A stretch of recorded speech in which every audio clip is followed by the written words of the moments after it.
This is Amy from Motif Music Studios, and if you've always felt like you wanted more music in your life and didn't know how to improvise and just have short bursts of time, then this lesson is for you. So today we're going to feature the A minor natural scale, which is just all the white notes from A to A. I'll play it here so you can take a peek.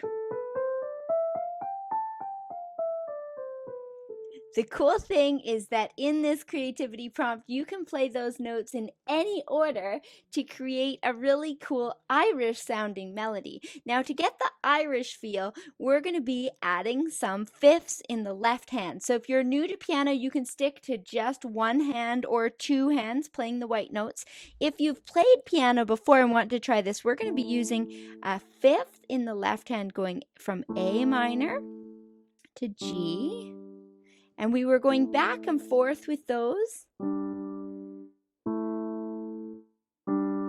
Then to F major, G major, A minor.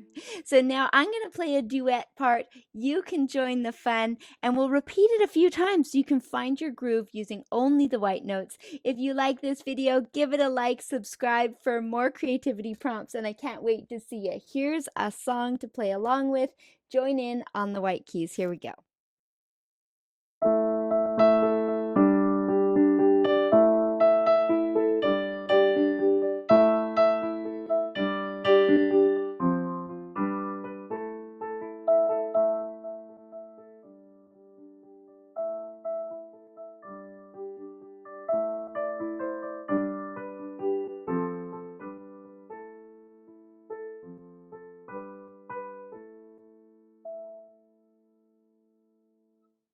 I hope you enjoyed that, and we'll see you next time.